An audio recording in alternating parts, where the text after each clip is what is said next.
A to Z Social Studies Class 8. Chapter 3: The Rise of the Marathas. The rise of the Maratha Empire. The rise of the Maratha Empire in the 17th century marked an important transformation in Indian history. This chapter explores the factors that contributed to the Marathas' rise, focusing on their socio-political structures, military strategy, and cultural developments. These elements empowered them to challenge other major powers in India, particularly the Mughals. From regional origins in the Deccan Plateau, the Marathas evolved into a formidable political and military force that reshaped India's political map, eventually becoming the primary rivals to British expansion before their final decline in the early 19th century. Who were the Marathas? The Marathas are a people who originated from the Deccan Plateau, particularly in present-day Maharashtra, closely associated with the Marathi language, which has a vibrant literary tradition dating back to the 12th century. In the 13th century, the Yadava dynasty governed much of Maharashtra from Devagiri, or modern Daulatabad, until the Khilji Sultanate conquered them in the early 14th century. Despite political shifts, the Bhakti movement's devotional culture persisted from the 7th to 17th centuries. Saints like Dnyaneshwar, Namdev, Tukaram, and Ramdas translated texts like the Upanishads and Bhagavad Gita into Marathi, building the cultural foundation for later Maratha political unity. Foundation of Maratha power and the rise of Shivaji. By the 17th century, various Maratha chiefs had tried asserting sovereignty with limited success, until Shivaji unified them into a cohesive force. Born in 1630 into the Bansal clan to Shahja and Jijabai, Shivaji was raised in Pune under his mother's guidance amid constant Deccan Sultanate conflicts. At just 16, he began military campaigns, seizing neglected forts around Pune. His vision of Swarajya, or self-rule, encompassed political, economic, and cultural dimensions. He established the Maratha Navy to protect the western coast, a pioneering move, since neither the Bijapur Sultanate nor the Mughal Empire maintained a strong dedicated naval fleet. Shivaji's military campaigns and guerrilla warfare. Shivaji adopted guerrilla warfare, using small, agile groups striking quickly using knowledge of terrain to defeat larger forces. When the Bijapur Sultanate sent General Afzal Khan against him, Shivaji cleverly lured him to Pratapgarh fort and killed him using the Wag Nok, or tiger claw weapon, then destroyed his troops through guerrilla ambush in the mountains. Shivaji also opposed the Dutch slave trade, protecting his subjects from being captured and sold. When Mughal noble Shaista Khan invaded with a massive army, Shivaji launched a daring night raid on his camp, forcing him to flee after losing several fingers, compared today to a surgical strike. Conflict with the Mughals and Shivaji's coronation. In retaliation for Shaista Khan's assault, Shivaji sacked the wealthy Mughal port city of Surat, collecting nearly 1 crore rupees while sparing religious sites and a noted philanthropist's home. This humiliation prompted Aurangzeb to send Rajput general Jai Singh against Shivaji, who was defeated at Purandar fort and forced into a treaty ceding territory. Persuaded to visit Agra, Shivaji was humiliated at Aurangzeb's court and placed under house arrest, but famously escaped by hiding himself and his son Sambhaji in gift baskets. In 1674, Shivaji was crowned Chhatrapati at Raigad fort with elaborate Vedic ceremonies, starting his own era, known as the Rajyabhisheka Shaka. Shivaji's later campaigns and legacy. Shivaji later launched the Dakshina Digvijaya campaign, conquering strategically important but unprotected regions in northern Tamil Nadu and Karnataka, providing future strategic advantages against Mughal invasions. He died of fever at age 50, but his legendary deeds earned him comparisons to Alexander the Great. He inspired later leaders like Bundela Prince Chhatrasal, who established independent Bundelkhand, and Hindi poet Bhushan, who wrote poems honoring him. Shivaji's vision of Swarajya, guerrilla tactics, naval innovation, and resistance against larger empires established the template for Maratha power that would challenge Mughal supremacy for decades after his death. The Marathas after Shivaji. After Shivaji's death, his sons Sambhaji and Rajaram continued his legacy. Sambhaji became Chhatrapati, but was captured and executed by Aurangzeb, who then seized the Maratha stronghold Raigad. Rajaram fled to Jinji in Tamil Nadu, expanding the conflict into southern India. Despite Aurangzeb's efforts, the Marathas remained undefeated. Under Rajaram's Queen Tarabai, they launched aggressive campaigns and seized vast territories, becoming a major power.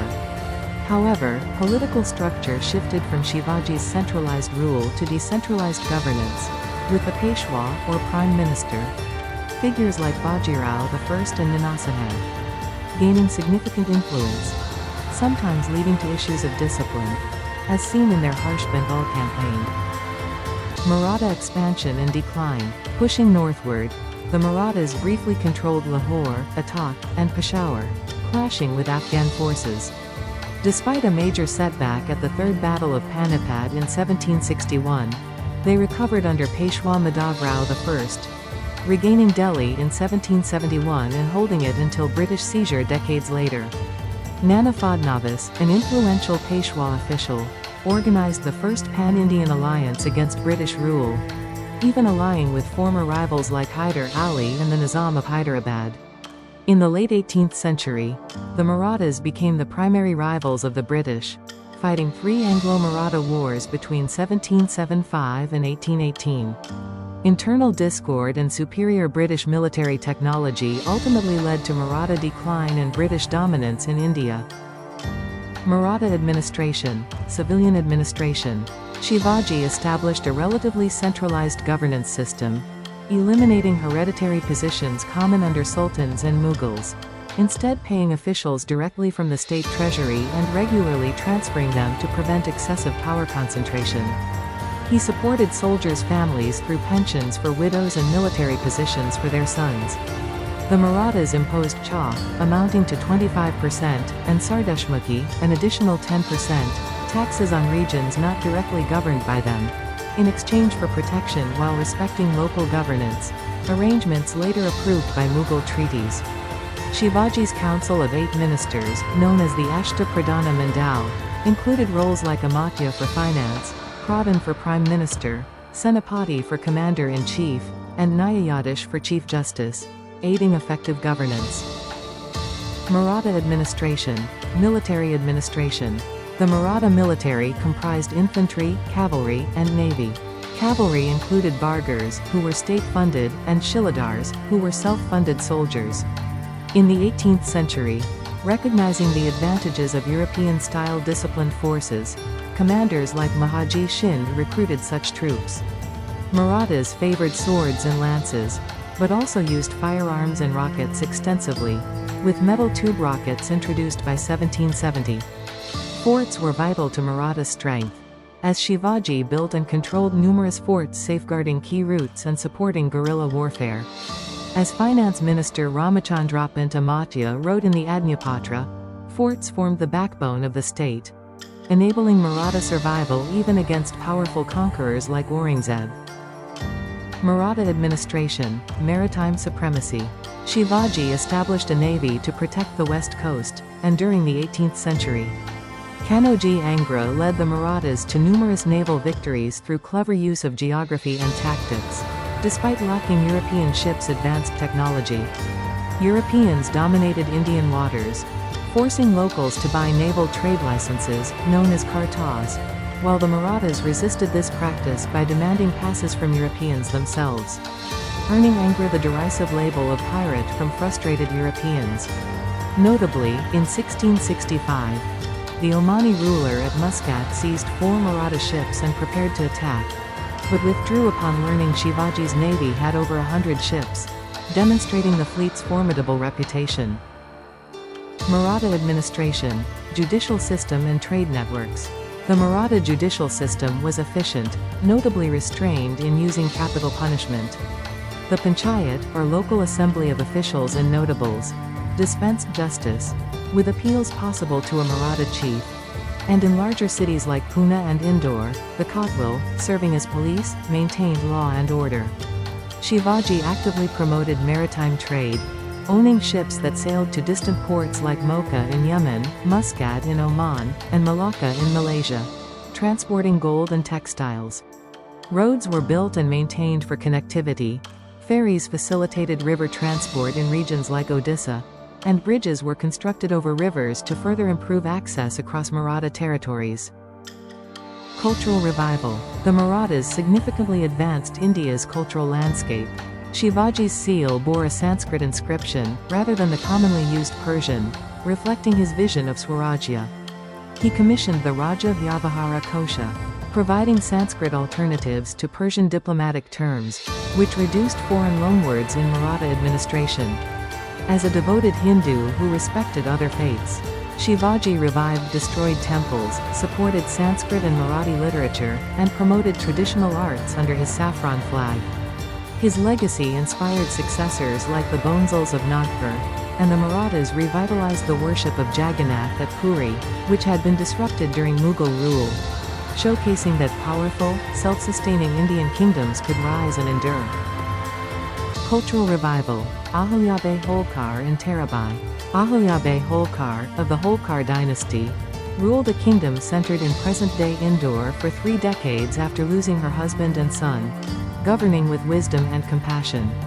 As a deeply spiritual patron, she built and restored hundreds of temples, ghats, wells, and roads from Kedarnath to Rameswaram, notably reviving the Kashi Vishwanath temple, which had been destroyed under Aurangzeb, and the Somnath temple, which was ravaged by Mahmud of Ghazni, while also revitalizing the Maheshwar weaving industry. Tarabai, a fearless warrior queen, took leadership after her husband Rajaram's death, organizing Maratha armies against Mughal forces and leading bold invasions into Mughal territory, which laid the groundwork for northward Maratha expansion and preserved their independence during a pivotal era. Thanjavur. In the late 17th century, Ekoji, Shivaji's half-brother, seized the Thanjavur region in Tamil Nadu, establishing Maratha rule marked by a vibrant syncretic culture. The Thanjavur Marathas were enthusiastic patrons of the arts, and many were accomplished poets and dramatists.